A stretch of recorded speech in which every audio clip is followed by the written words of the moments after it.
The Steam machine is a problem, and I told you it was going to be a problem. 2 days after the reveal of all the Steam hardware, now look at what Microsoft is doing. Microsoft drops NDAs and publishes Xbox Game Publishing Guide. This is a massive step toward a more open Steam-like ecosystem for game developers. So for those of you who don't know what's going on, essentially there's a checklist of things you have to get through to kind of get onto Xbox's platform. And the same thing goes for PlayStation and Nintendo. However, it's known among game devs that it can be a little bit more difficult to get your game on the Xbox platform. The information is not readily available in one place, and it's all been under NDA this whole time. Now, magically, all that hard to get information has now been assembled and is now readily and easily available, as well as all the NDAs that have been dropped from the various studios who work with Xbox, who can now share that information with smaller studios.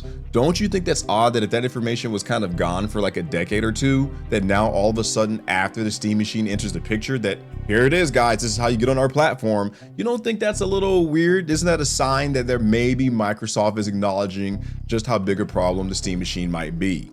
By opening our game publishing documentation, we're removing barriers to learning and making it easier for teams of all sizes, maybe that's indie teams, to understand what it takes to ship a game on Xbox. And there you have it. That is Microsoft acknowledging just how powerful indie games are and why Steam has been so wildly successful over these last couple of years. AAA games are on the decline, indie games are going up. We're entering a golden indie game age. We've had a lot of bangers drop from indie games these last couple of years. Now, keep in mind, the 2027 plan for Microsoft was to create an Xbox or console that could play Xbox games, but also tap into the Steam store, because they knew that there was a gold mine in the indie games that were coming out, and Microsoft was trying to get in on that cut of the action. Now, despite everything that's happened these last couple of days and what we've learned, I think this is the best possible damage control move that Xbox could have done. So kudos to them. This is a really good plan, and here's why. It's actually really simple. By opening the door and giving the blueprint to indie studios, now those studios have the choice to choose between Steam or Xbox, but ideally they do both because that would be most beneficial to the studio. But at least Xbox will still be getting a cut of the money now, and they won't be losing out as much to the Steam machine because Xbox can technically get those games, but just not using the Steam platform and kind of create a distance or barrier between Steam and Xbox. So this was actually a really good play on their part.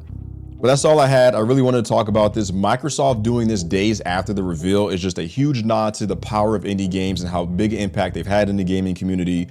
And a lot of people out there are like, oh, the Steam machine is going to fail on this and that, and they can't play multiplayer games and whatever. But if a billion-dollar company is trying to take a blueprint out of Steam's book, I think they're doing something right. But I want to hear from you guys down in the comment section what you think. Hit that like button for your boy. Make sure to follow or sub. Y'all stay safe. Peace.